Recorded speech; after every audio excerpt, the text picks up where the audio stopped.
initial thoughts and impressions of the Jets defense. Yeah, well, listen, I've been with a handful of these guys, and have a lot of respect for the way they play the game, and I know it's probably tough there right now, but I know it's a group that'll come ready to play. So finally feel like a normal week for you as opposed to playing catch up and hitting the ground running. Yeah, for sure. It was nice to have a little, to be able to breathe a little bit this weekend, and it feels like we were just out on the practice field, and it feels like I've barely been there. So yeah, it's good to kind of get back in the normal rhythm of a Monday, Tuesday, and now actually going out there on the practice field on Wednesday, feeling prepared. For the normal week, do you feel like you're operating the way you want to? You're not going to get a full training camp, but how do you feel like you're out there? Yes, I mean, so far, still learning and trying to pick up everything, and just play as fast and as smooth as I can, and using just same. I'm going to try to keep my process the same, and use these walkthroughs and the practices to get used to calling it and seeing it, and just try to keep it at a basic level and keep going from there.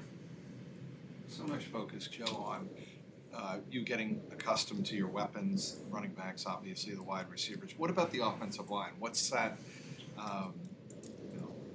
getting used to them, playing in front of them been like? Well, it's been great. I mean, I think you can tell that those guys are a hard-working group, and I think the biggest thing is for those guys to get comfortable with each other. And now, the way you get good at playing with each other is just trust, trust between everybody, trust that they're going to do their job. They have to trust that I'm going to do my job and get the ball out, and maybe know when we're getting the ball out in a quick game, know when we're maybe dropping a little bit deeper. I think as long as everybody can do that and trust each other to do their job and not try to get cute and make up for something here and make up for something there, then we'll grow together and be happy with it. How do you guys avoid the obligatory letdown game that comes after a mini bye, facing a winless team? How do you guys keep the momentum going on offense from what you had in Pittsburgh? And just go out and take every day by itself, prepare Wednesday like you always do, Thursday like you always do, Friday, and then ultimately win the football game. A lot of that stuff is just talk, and you don't have to answer it unless you don't go out there and unless you go out there and don't play well. So it's simple. You can't worry about what the result is at any point, but definitely not on Wednesday. You just got to go out there and prepare, and then on Sunday, same thing. You got to go play each play, and just keep getting up and doing the same thing over and over again, and having the best play that you can possibly have in that moment. The results come when you're able to be in the moment and focus on the task at hand. So, speaking of your offensive line, have you had a chance to kind of regroup with Orlando and just to kind of shake your heads and say, well, here we are again? I don't know if you've been able to have that moment yet or not. A little bit, yeah, because he's very willing to come up to me and talk about certain things like that, and just kind of ask me how it's been going in Cincinnati, and so I think he's probably driven that conversation, but we've been able to talk a little bit about it. You mentioned the running game has struggled for the most part this year before you got here. Suddenly it's starting to click a little bit. Do you think what you've done in the pass game has opened up the run game, or did the run game help open up some things for you Thursday night in the pass game? It's tough to say. It's one game. I do think the run game early on, I think initially the run game did spark us, that 30-yard run we had, and that was our first scoring drive, I believe. And then the next one we came out and had another little chunk run.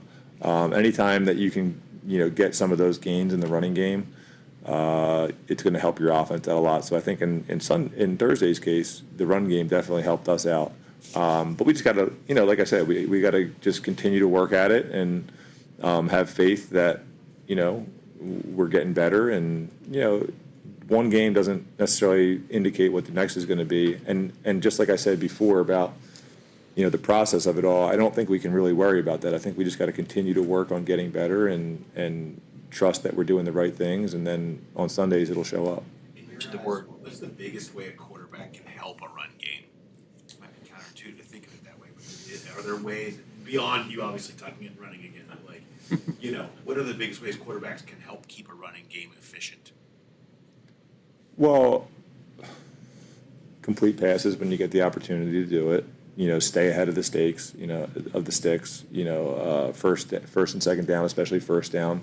When you have easy completions and you can keep yourself ahead of the sticks, then it gives you the chance to be multiple and not, be kind of forced into being one-dimensional because you weren't able to do what you were supposed to do on early downs. I think that's probably the biggest thing. Other than that, maybe I would say just the operation of it all, getting to the line of scrimmage, snapping the ball, having good rhythm with that. What do you remember about your growth when you were talking about the chemistry of yourself and the offensive line? Is there also a thought that it's looked so good the last 6 quarters in the passing game, you and your chemistry with the receivers? Is there a thought that it could be even better in November, even better in December? Can that growth continue with your weapons and yourself and your chemistry? I think you're always, as a team, I think you're always hoping that you're growing as the season goes on, and I think that shows up in different ways. It doesn't mean you're going to go out there and throw for 350 yards and do all that every week, but I think as the year goes on, good teams find a way to get better and better, even though they're doing some things well at the moment. So I would hope that we can continue to make some strides in all areas. What do you remember about your stints with the Jets over the years? Relationships with players, kind of like you always do. You remember back, being on the field in the huddle with certain guys and being in the locker room with certain guys, and there was, you remember the good and the bad. I mean, I remember driving home on the turnpike and after losing a game and shaking my head and talking to my family like, what the hell am I doing?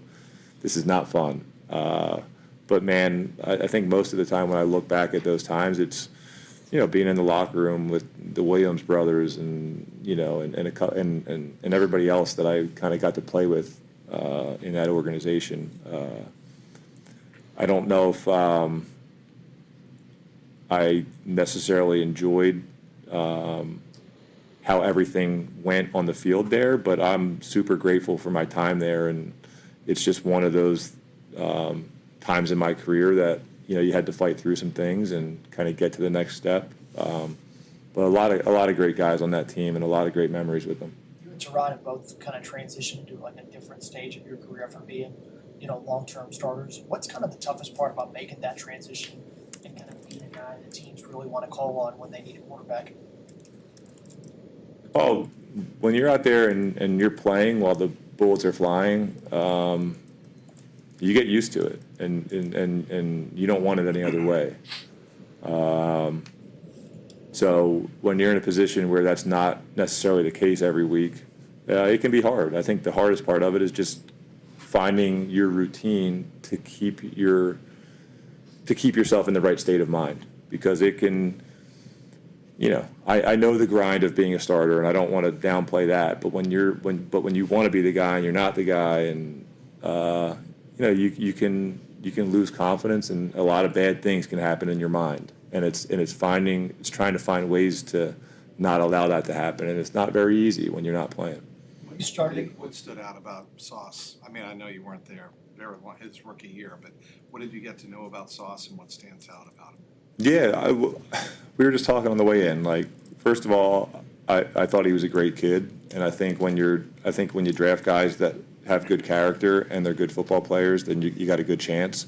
But he's big. He can run. He can use his length. He's confident. So I don't know if you realized when you were dropped into this situation just kind of how much the team needed a jolt to get the season going again. Now that you've had some success, can you kind of feel a different energy about the group? Can you kind of feel that you're a part of what's making this difference? it's tough because I've only been here for a couple of weeks, and I feel like there has been some energy. And it's only been 2 weeks, so like I think anytime you're on a team, you look for that positive energy and you like to feel it.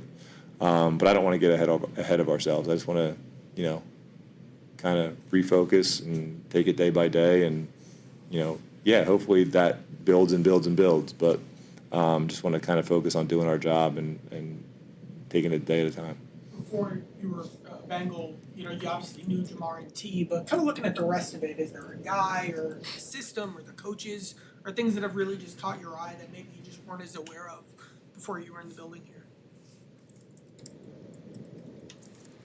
I think anytime you get to see behind the scenes a little bit, it's probably different than you thought from afar. I mean, even with those two guys, I think sometimes you could probably get tricked into thinking like they're just catching go balls and throwing it up and doing random stuff, but they do a lot, and I think that our coaching staff does find creative ways. I mean, just a couple weeks that I've been here, I've seen some new routes and stuff that I don't know if I've ever done before.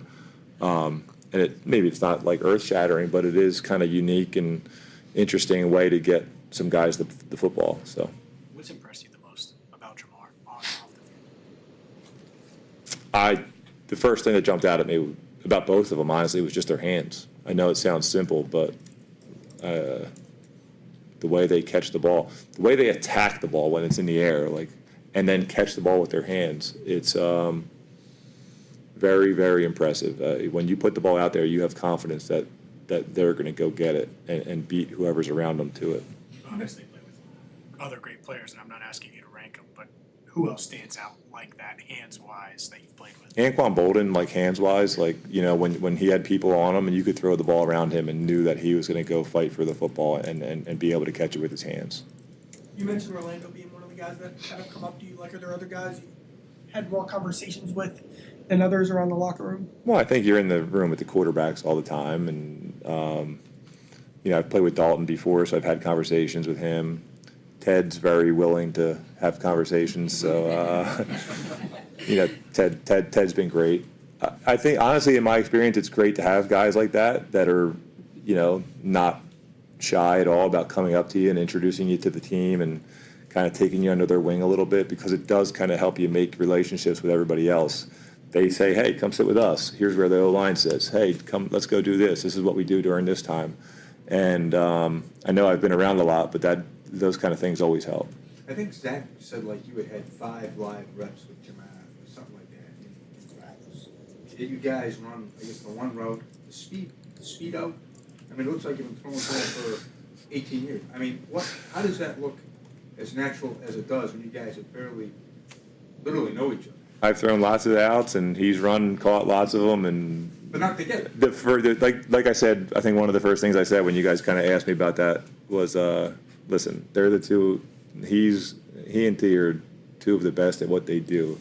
If you can't find a way to put the ball somewhere around them, then and complete it, then we're in trouble. So I'll keep it there. It's the truth. I mean, when you get guys that are good, it's easy to read their body language, so you know when they're coming out of their breaks.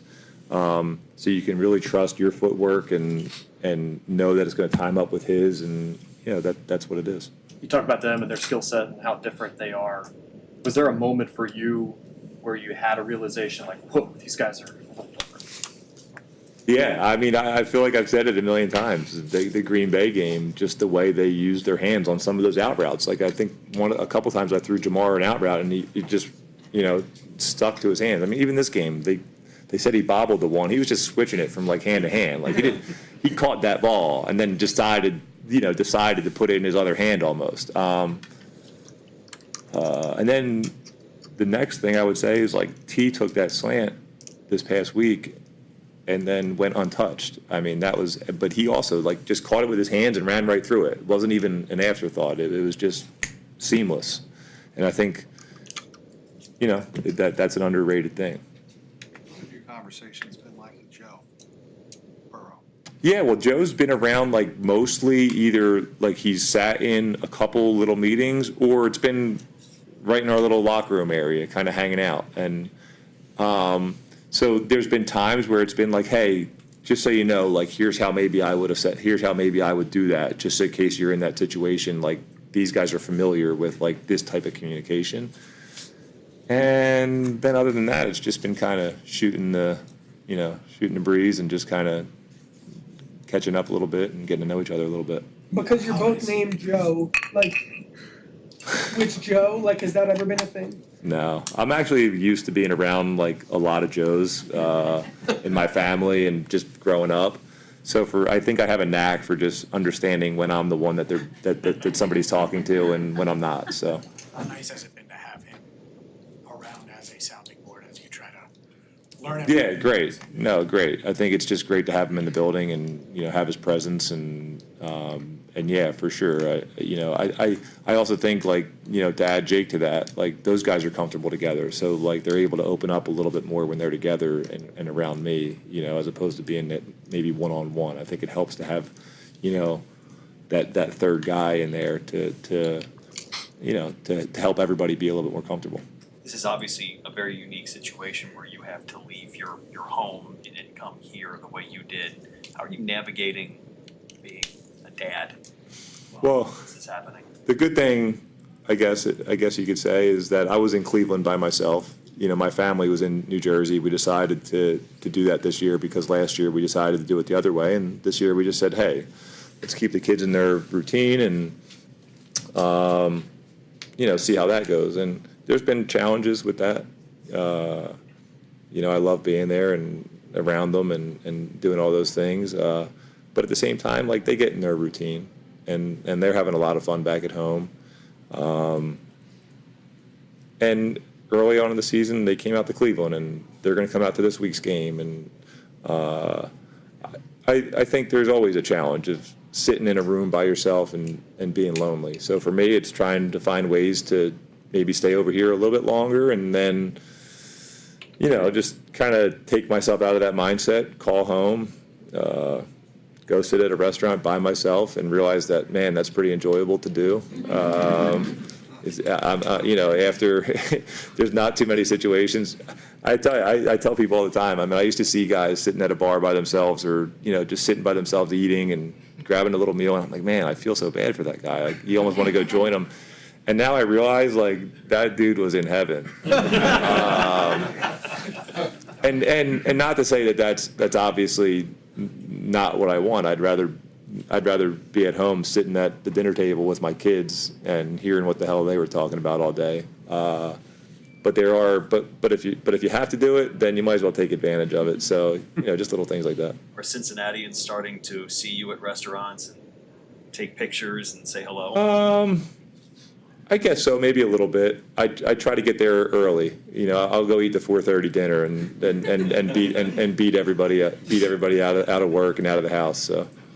Is there anything about Burrow that kind of surprised you? He's kind of this larger than life figure, I guess, and then you get to see him every day. Is there anything that kind of maybe struck you about him that you? I don't know. I don't think I look at it that way. You always look at him as a fellow competitor, and now you look at him as a teammate. And it's not like I know him well enough or have been around him long enough to notice anything like that. Just still trying to get to know each other. You mentioned you're still trying to learn the offense. What's the difference between trying to learn it in season versus training camp? There's probably positives and negatives to both. I think the one thing about trying to learn things in season is you can wrap your head around a game plan. If they were to try to feed me the whole entire offense right now and learn it all at once, throw everything at me, I think I'd be overwhelmed. So you're always learning it in pieces, like install 1, install 2, install 3. But when you don't get a chance to do it like that incrementally, if they were just to throw everything at once, I'd probably be overwhelmed. So now it's almost like each week is a new install, and eventually you kind of get little pieces. Eventually, because you have the basics down, then you can kind of get the little pieces, as a little bit easier. And I think that's kind of where I'm starting to get, is getting, pretty locked in on some of the basics. They're starting to become kind of feel natural. So now it's the little things like getting to the ball and running a play quick, and how do you call that, and I'm actually to the point now where I can probably remember how to do those things, as opposed to, when I first got here, if you were to give me some on the ball play and you were just giving me a number or whatever we were going to, or a single name, I probably would have struggled to remember exactly what that was or recall it quick enough to do it. So I think the advantage of this is learn a game plan, forget about the rest. The advantage of being able to go in training camp is you get to take it way more incrementally and learn the whole thing. And now you can kind of just install things on the fly and I would know what you're talking about, and it wouldn't need that much kind of meeting time or anything like that. Thanks, Joe. All right, guys. Thank you.